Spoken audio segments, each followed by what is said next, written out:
You're listening to the Fast F1 podcast.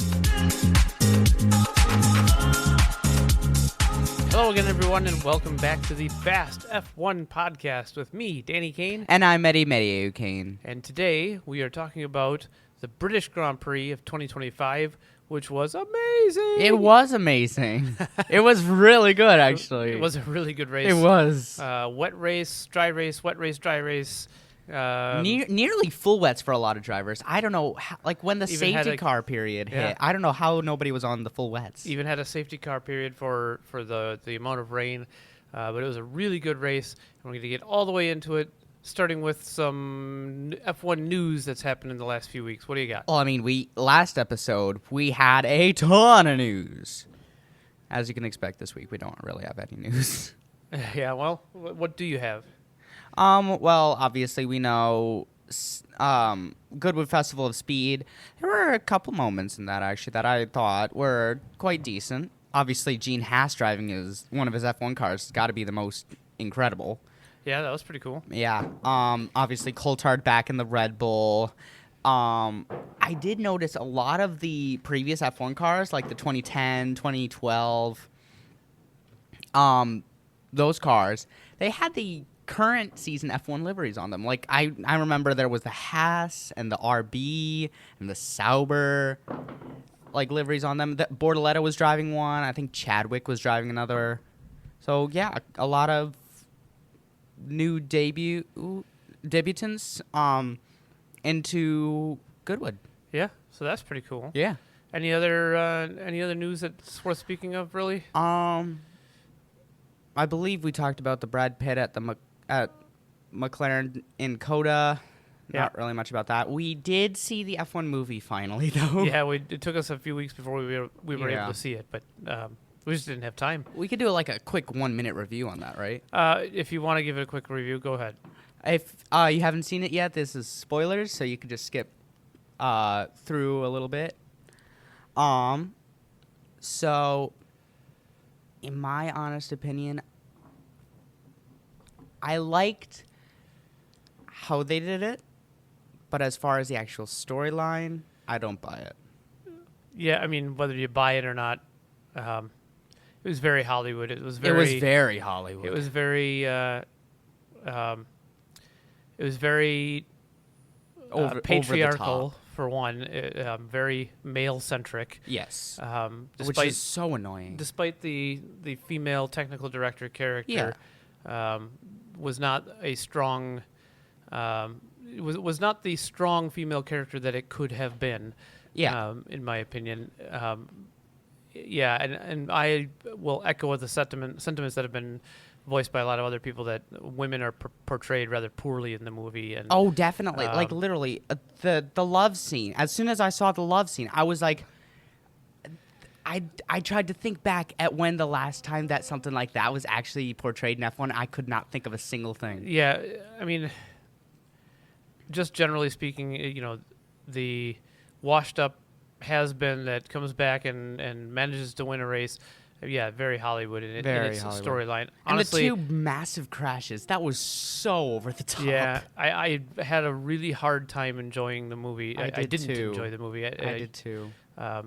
Between that storyline and particularly the like I said, the way that women in general are portrayed throughout the movie, it took me out of the movie too much, and I didn't like it. I understand where you're going at with that, and I totally agree with you on that. The part that took me out of the movie, it took me a little while to get out of the movie, but it took me until I heard God, what's his name? Over the radio. Oh, geez. One of the team radios from real life, you mean? Or? Yeah, way back then in '94. I know what you mean. Gosh. Yeah, the crash scene of one of the drivers with Ayrton Senna. I cannot believe, because they know this much about F1 now, and they knew way enough to make the movie. I cannot believe that they let them use that commentary in the movie. That just that broke my heart. Yeah. Well, along with the fact that the crash played from Brad Pitt or Sonny Hayes in the movie, the driver in the yellow suit, that was an actual driver who was killed upon impact. Yeah. So Well, it's really sad to see them doing that. I think, yeah, overall, I think we were both disappointed. I was particularly disappointed with knowing that Lewis Hamilton was a producer on the movie, Yeah. and that it was as Hollywood and as male-centric as it was, considering how vocal he's been over the years, pushing for better representation of minorities, women, and other races in motorsport and in Formula One in general. So that was disappointing. I'm as sure well. he tried his best. I am sure. I he mean, tried maybe, his but best. either way, it was still it could have been done I'm a lot better, in my because opinion. this has been going on since 2023 when Nick DeVries was still in F1, but it's been 2 years since this was even being talked about and first being filmed, Yeah. and I feel like ourselves, along with a ton of other people, are just disappointed. As far as the people who have never watched F1, well, now they know some of F1. Well, maybe, but I don't think it was ever a movie made for non-F1 fans. Yeah. Okay, so moving on. Any other news worth talking about? Not really, I huh? don't think so. What about the biggest news that's happened in like a year and a half since since Hamilton announced he was going to Ferrari? Oh, the rumors. No, not rumors. Christian Horner. Oh my gosh! Oh, jeez. You forgot all about it, didn't you? No, I didn't. I was thinking about that the whole time. I didn't say anything for some reason. I couldn't get so this anything obviously out of my happened. mouth. This obviously happened Yeah. after the British Grand Prix. But Out Christian of Horner. nowhere. Yeah, Christian Horner has been let go from Red Bull with immediate effect. Yeah. Or not let go, but he's no longer working with the F1 team, whatever that means. It would work in an F1 period at the moment at Yeah. this current time, and So that he's- was so he's still shocking. technically employed by Red Bull, but what he's going to be doing or whatever, who knows? I cannot believe none of us, absolutely none of us, saw this coming. I mean, I saw it coming, but not now. Not now. Well, was yes, more like I would say the exact same thing. It was more like I could see this happening at the end of his contract kind of Yeah. thing, especially if Verstappen were to go to a different team. But for him to be given the axe before the end of his contract, and especially in middle of the season. The exact mid-season. That's And, crazy. I mean, Verstappen won 2 races already Yeah. this season, and so that's crazy. Yeah. I'm speechless about it. I don't really know what to say. I mean, I've never liked him. I didn't either. I think he's a bit of a crybaby. Yeah, Um, I'd agree. Same with Toto, though. But you can't deny that he's one of the greatest team principals of all time. yeah. 20 years, though. That's amazing. 20 years at Red Bull, and in Yeah. that time he won 8 constructors championships and 6 other way around. drivers. Yeah, so Red Bull won Wait. 8 drivers championships and 6 16 constructors. Yeah. Okay, I got it now. So 14 combined championships in the 20 and a half years that he That's was pretty darn running the good. team. That's and, pretty you darn know, good. the only team principal that has ever existed at Red Bull up to this point. Yeah, So- that is so crazy to think about. and coming in as a 31-year-old with basically very limited Very limited experience knowledge. and to build that team to what it was, amazing accomplishments. So obviously, RB Red Bull Racing, and then Racing Bulls also RB. Yeah. Obviously they've got massive ties. So Laurent Mekies, as expected, would move into the team leader role, Yeah. which he has. I don't remember who replaced him because the person who I replaced him forget has the not had a names. major role in F1 yet. Not a major role, no, but he's been around He's been around. for 30 years. Yeah. He Surprised he's still here. He was a mechanic, I believe, on Martin Brundle's car. Really? At Benetton, back in the 90s. No way. Yeah. So he's been around for sure, but He's still it's the kicking. first time he's been in a leadership role of this sort, anyway. But as soon as you told me this, I was totally with you, and that is very rare with the two of us. Okay. You said, I can imagine that the reason Christian Horner was fired is if Verstappen actually already signed the contract at Red Bull. No, if he'd already signed a contract somewhere else. Or somewhere else, Yeah. and Christian Horner failed to stop him. Yeah, as a I completely believe as you with a punishment, so yeah, to speak. I That can completely Red believe Bull that. says, "Well, now we've lost our star driver, so you're gone." Which is crazy. Because we'll see. if that's the case, then that means that we've lost in the past year. That's right, 1 year. We've lost Jonathan Wheatley. We've lost Adrian Newey. We've lost Christian Horner. We might have lost Max Verstappen. And by we, you mean Red Bull. No, Right, I'm not with Red Bull. know No you're- way am you're I not with a Red Bull fan. No, I'm really not. We might have lost GP because if you remember at Austria, he didn't have GP as a race engineer. Yeah, but that was because of a personal thing that had come up. That was Oh, well, never mind about yeah. that. that was a last minute thing. Okay. Same thing with Fred Vasseur as well, Yeah. I think, right? Yeah. Well, so all of that But- happened after the British Grand Prix. So Yeah. let's get into the British Grand Prix. We had a Yeah. wet start. We did. Um, A lot of people took it some- odd, though. Some drivers, including Russell, took a gamble on coming in for slicks right away. And Did not pay Leclerc off. and Antonelli, why would we do that? Yeah, did not pay off for those drivers.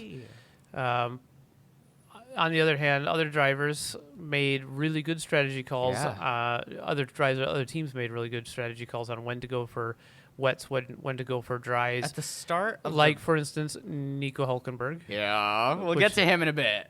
I want to save him. So, But I remember at the very start, I believe every single car on the left side of the track was still there, but half the cars that started on the right side of the track were not there anymore. oh, I didn't even notice that. You gotta That's- look at it. It's so weird. That is weird. Like Piastri had this massive 3-car gap behind him. I think. It was And- weird. And it was Verstappen that was starting on pole. Yes, He- it was he made a with s- a mighty lap. Made a surprise pole lap, but the reason for that was because Red Bull took the gamble on the race being dry and Yeah. went with a very low downforce setup. That was the only way they were ever going to get onto the front Yeah. row, and they did. They got pole, but But it meant they he was were wrong about the race. Yeah, it meant he was very vulnerable for the race. Still Yeah. managed to do a good job to get fifth, even with a spin in the middle of the race. He did. He spun. Yeah, very uncharacteristically. But, Especially when you're in the rain and you're Max Verstappen. well, and the thing is, and we've seen this out of Max before, when he's angry or flustered by something that's happened, He'll lash out. he has he sees the red mist a little bit, and I think he was so thrown off by Piastri brake checking him. Yeah, which wasn't really a brake check, but it was a brake check. I saw it as a brake check. I did. I know a lot Well, of certainly people. the FIA did. The yeah. FIA did. I know you don't exactly, right? Well, I don't think he was brake checking. I mean, don't get me wrong. I think he was absolutely wrong for doing what he did. Oh yeah. But I don't think he was trying to catch Verstappen out or anything like that. I think it was just that his start sequence was just too aggressive in terms of his braking for that.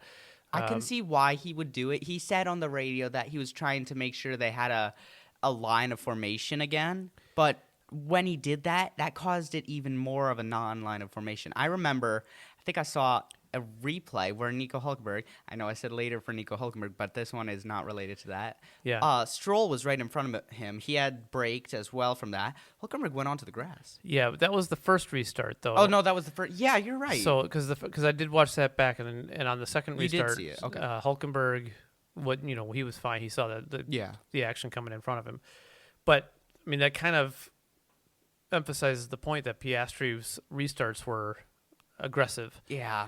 It was unnecessary. I personally do feel like it might have been a brake check to throw him off guard, and clearly it did. But at the same time, his reasoning does make a lot of sense. Yeah, I just don't think he would have been that silly to say, well, I'm going to try and brake hard Well, to no, try you and wouldn't do that. try and throw him off. The only way you do that is if you're creating a Crashgate 2.0 sort of situation. Well, the other thing is that he wasn't in a spot on the track where that would have been very effective because he hadn't gotten to the line where they can start to go. Yeah. He had control of the field, but he still wasn't at the point in the track where he's allowed to go at speed. And the safety car had just pulled away at that point, so it wouldn't have made sense for him to try and catch Verstappen out there because Verstappen would have time to get back in line behind it. Exactly. He did have time to get back in line behind it. exactly. Yeah, the whole thing was very bizarre. It was weird. And 10-second penalty. Some people have said it was too harsh. Other people. Oh, I think it was absolutely perfect. I think it was the right penalty for the offense because, the standard penalty for something like that is 10 seconds, unless there are mitigating circumstances. And people have said, well, the rain's the mitigating circumstance. And I call complete bullcrap on that. Yeah, there's the mitigating There's no circumstance way would be you could something say like that. something out of their control. Yeah. Okay, fine. It's Well, raining. yeah, the rain is out of their control, but that they still have the ability to But do he stuff. has control of the field at that point. Yeah. Now, if he had brake checked, so to speak, like that, because the safety car was supposed to go and didn't, then it wouldn't be a that's a penalty. mitigating circumstance or something along those lines. I think that 10 seconds was a deserved penalty, and he served it. Had it been a 5 seconds penalty, I think Norris still wins the race. Yeah, for sure. He had it in the bag. Well, I mean, it's hard to say because almost. Piastri pit first, which was also a little bit bizarre given that he had the penalty. They did it coming. last year too.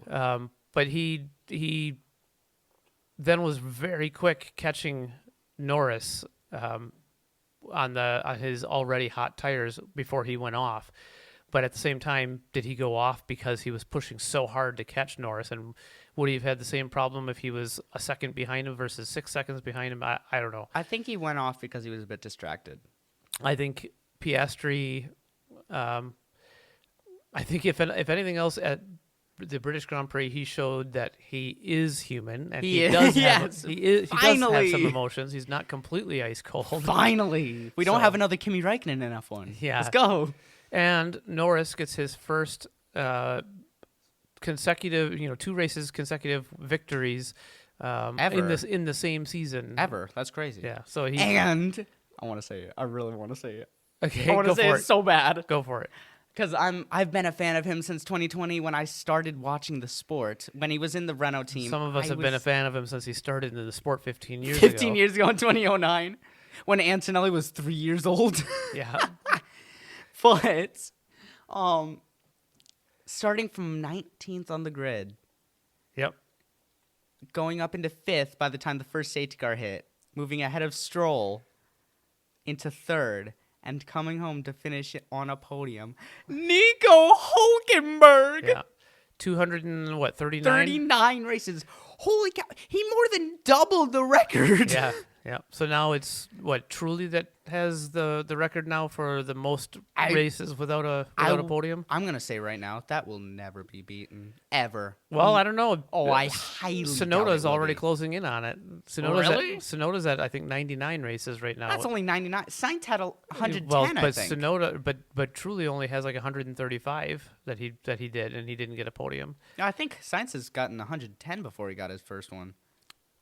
Right, but yeah. So the number of races before his first podium, yeah, that record might not ever be beaten. He's But in what the I'm Red saying, Bull. But what I'm saying is the record for the driver with the most races and never getting a podium. Right now, that record belongs to Trulli at I think 135 Yes. races. Oh, that's. I thought you kept saying like it is truly amazing. No. I thought. That No. Jarno Trulli yeah, Jarno Trulli. has the record now for the most the driver with the most races without a podium. Wasn't his But only Sonoda is podium quickly in- closing in on that. That's crazy though. So if How? if He started in Sonoda doesn't get a 21. podium this year or next year, I think by the end of next year he'll have surpassed Jarno Trulli That's for it. actually crazy Yeah, though, yeah. because the thing, like, I think Jarno Trulli only had one podium, which was his No, win. that's what I'm saying. He didn't have a podium. Trulli never had a He podium. never had a podium. Trulli won a race, Dad. Jarno Trulli never had a podium. He won a race in Monaco.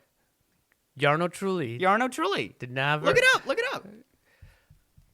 All right, fine. I'll look it up. Are you sure you're not I thinking swear. of? Are you sure you're not thinking of Fisichella? I'm pretty sure because I'm pretty sure he won his one and only race in Monaco in the Renault. Jarno Trulli achieved 11 podiums in his. Who the heck am I thinking of then? What the 11? Are you serious? Yeah, Oh my gosh. I don't know who I'm talking about then. I don't know either. Who has the record We're totally not doing this for on the spot. most F1 races without a podium?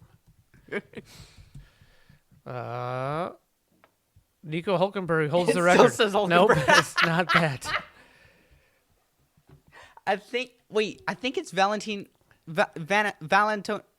I can never say his first name. Valentino Rossi? No, Van Antonio Liuzzi. I think his first name is. Liuzzi? No. I think it's Liuzzi.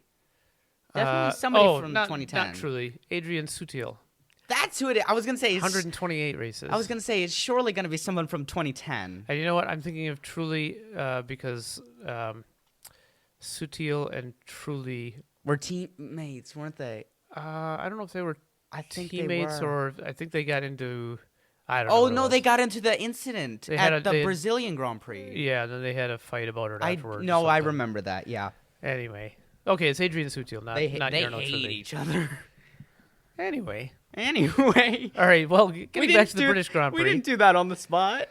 So, yeah, Nico Hulkenberg finally gets a long overdue podium. One of the best drivers to never have a good car, in my opinion. Probably the best drive, probably one of the best driver moments in F1 history. At this point. it was really cool. I It's a was shame that he didn't incredible. get anybody spraying champagne on him on the I podium. know. I was so sad. I don't think he cares. I don't think he cares either. I'm like, all he's thinking about is that big old trophy that he's going to get to display. But the thing, who would have seen that coming in the British Grand Prix, though? Me. I know that I certainly didn't predict that. I totally did. 19th to 3rd. I totally predicted that. Yeah, I'm sure you did. Let's look at our predictions. Yeah, let's look at our predictions. So, you'll see. For pole position in the race, you and I both said the same thing. We did. And neither of us said Max Verstappen. Nope. We both said Lando Norris. We did. It was Verstappen. Lando took the win, though, so I'm okay with that. Yeah, that's true. Fastest lap, I said it would be Verstappen. You said it would be... Piastri, right? Nope, you said it would be Antonelli. Oh, yeah, of And course. it was Piastri, so Shoot. no points for either of us there.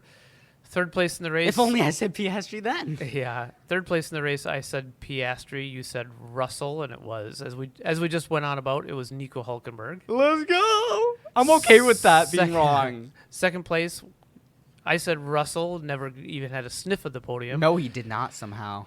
You said Verstappen, and he was up there until He that was spin. until the spin. Yeah. I was looking like I was close. But in fact, it was Oscar Piastri. Yeah. First place, you and I both said the same thing. You know who it was? Lando Norris. Lando Norris. And we both got a point. Yep, so we both get a point for that one. Let's go. For your wild prediction, do you remember what you said for your wild prediction? I don't. Let me look. You said that Piastri leaves Silverstone without the championship lead. Norris closed down on it. I was close. I do remember seeing this prediction again. Yeah. And I was pretty annoyed with myself. Well, so he cuts the gap down to, what, 8 points, I think? 8 points. That is insane. This is a heck of a title fight. So we're exactly halfway through the season. Well, not quite, because we've had 2 sprints so far. And Yeah. there's 4 left. There are 4 left. Yeah. But we are 12 Yeah. Grand Prix weekends with 12 to go. In 1 week after the Spa sprint race, then we'll be halfway After through the season. sprint race, yeah. Yeah. Yep, so And then what was yours? mine was another double points finish for Sauber. And Hulkenberg. here's the thing. I I predicted a Sauber thing. I think I should get a half a point for that. I actually do want you to get the full point. I'm I don't actually think so. no, or the no. I can give you the half Where a was point. Bortoletto? Bortoletto crash. Exactly. But I will give you the half of a point because of that insane fact that Hulkenberg got the point. I will don't think actually so. no. I will actually let you do that. No, because then you're going to want a half a point later on for something ridiculous. No, I swear to God. No, I think that would have been cool if I'd have gotten that one to come in, but I'll take Yeah, it would have been Hulkenberg cool. getting a podium. Yeah, and it would have I'll been take- cool if you said Nico Hulkenberg podium. Right? That would have been the prediction of all time. That would have been the greatest prediction of all time. So we each walk away from the British Grand Prix with a point, which means it's now 18-8 to me. Yeah. I'm still kicking your butt. You are. So let's go to our predictions for the Belgian Grand Prix at This- Spa that's coming up this week. You say that this one's probably one of the easiest to predict for this season. This one for me is going to be the hardest. Okay. Belgium has always been such a difficult track for me to predict. I don't know why. Maybe it's just like it feels short, but it's also not short. Yeah. Well, what do you got then for the sprint race pole position? Sprint race pole. Charles Leclerc. Leclerc for pole, huh? Finally. I'm going to say it's going to be a nice, boring Lando Norris. Boring. Lando, McLaren. Well, you. it's boring because it's McLaren. It's nothing interesting. I'm going for the points. So this race. wait. So does that mean you're finally rooting for Ferrari with me? No, no. So for the sprint win, I'm also going to say Norris. You are also going to say Norris. Yep. I am going to say Max Verstappen. You're about to notice a theme in my predictions, by the way. Isn't Norris everything? So imagine. it's not a Norris. Imagine. Everything. Oh God. What do you have for pole position? The mega Grand Slam. Yeah. What do you have for pole position for the main race? Main race pole position. Ooh. I'm gonna have to go Charles Leclerc again. Leclerc again, huh? I feel like I'm in trouble right now as far as the polls go. You've got the full Ferrari delusion happening. Yeah, apparently I do. I'm going to say the other McLaren for the main race pole. Oh, you're going to do all Piastri. McLaren. Okay, boring. Well, maybe. McLaren has shown that they are fast at the high-speed tracks. Really? I couldn't tell. They're not 150 points ahead. Well, at the high-speed tracks in particular, they've been pretty damn good. So they have been. Fastest lap, Fastest lap. also going to say Piastri.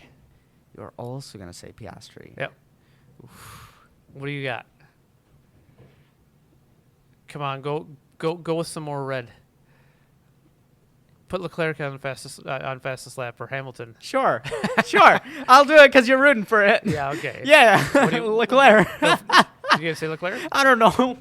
I'm already 10 points behind. All right. Might as well go for it. Okay, well, who's your third place in the race? Miracles happen. Like, here, I'm going to say something before that.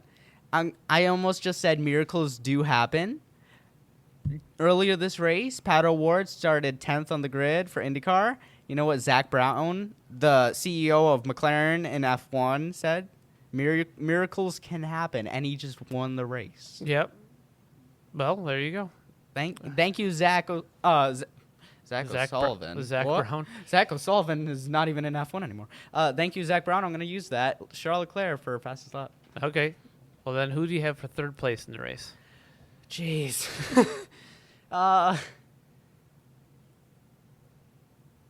Lando Norris. Norris for third, huh? I'm going to say George Russell. Really? Yeah, I think he's Did well last year. I think he's due for a good finish. I think that I just think that that's going to be his week. He didn't have a good finish 2 weeks ago? Or 2 weeks ago. 2 races ago? 2 races ago, sure, but he had a pretty awful time at the British Grand Prix. He did. Only because of the pit stop. So second place, I'm going to say Lando Norris.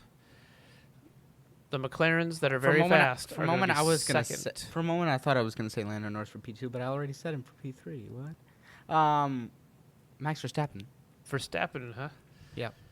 So does that mean that your first place is Leclerc? No. And that Piastri's not even on the podium? No. Yes. Yeah? Leclerc? I cannot believe that I'm putting Piastri not on the podium again. But no, George Russell to win it. Oh, the Russell to win it, huh? Not a Ferrari hope cannot last forever. We need to save to 2026 now. Well, I am going to say this is where it gets boring. Piastri. Oh, come on. First. So I have... You're such a nut. Norris is the sprint pole and first place in the sprint for me, and then Piastri is pole and win and fastest lap in the main race. And then Norris is P2. And Norris is P2, right? So the only thing that is not is the lowest thing you can have be not McLaren. And this is not my official wild prediction, but I would also go so far as to say that it'll be Norris and Piastri first and second in both sprint qualifying in the sprint race. And practice one. So it'll be Norris and Piastri FP1. 1-2 for the sprint pole and sprint race, and then it'll be the opposite for the main race. Do you want to do that? No, that's not my... I'm okay. just saying I wouldn't be surprised. You wouldn't be surprised? Oh, I'd be surprised. I'll tell you what my wild prediction is, though. This is a pretty wild prediction, I think. What? Max Verstappen not in the top 5 in either the sprint race or the main race. Ooh, I like that. He's P3 in the standings. I'll take it. Yeah. Yeah, you can put that. I was going to say not in the top 3 in any of the qualifying or races, but I'll just stick to the races. No, do qualifying races. No, Guaranteed no. this. That's a good prediction. Not in the top 5 in the sprint race or in the main race. No, that's a good prediction. All right, what's your wild prediction? I like that. Leclerc crashes out from pole in both races. We need to start saving to 2026. We do. Leclerc crashes out of both races? Mm-hmm. Not one or the other? Mm-mm. Okay. I've lost all hope for this season. Just save for next season. Leclerc crashes out of both races. That's I'm with all the other Ferrari fans. I'm the one who's leading you're the pack. with all of the other fans. I'm the one who's leading the pack, waving the white flag around. Yeah. Having mercy on us. Nice. All right, well, that's going to have to wrap it up for this episode. We look forward to watching the Belgian Grand Prix in about a week's time. So long as it's not as boring as it was last year. And, well, yeah, and hopefully it's not too rainy, because it does tend to rain. Rainy. Well, I hope it's not too rainy. Oh, like 2021 rainy. Right. I see. Yeah, it I does agree. tend to rain a lot in Spa. Or so 2023 frecka rainy. yeah. So anyway, with that, this has been the Fast F1 podcast. I'm Danny Kane. And I'm Eddie Medio Kane. See you after the Belgian Grand Prix. I have one more thing to say. Okay, what do you want to say? We have just started up our YouTube channel now, so you can not just go on to other forms of music platforms to find our podcast and go on to the F1 websites. For fantasy, F1 fantasy, you mean, or or go on to the F1 fantasy site on F1.com. You can now find us on YouTube. Yep. So so we're not putting any videos up of our own just yet. Not yet. Eddie is putting together some playlists of different F1 clips and things like that, so you can find some of those on YouTube as well. Yeah. Right. Is that it? That is it. I think that's it. Okay. Okay. So, yes, we will see you again after the Belgian Grand Prix. Indeed. Until then, I'm Danny Kane. And I'm Eddie Medio Kane. This has been the Fast F1 podcast. Bye.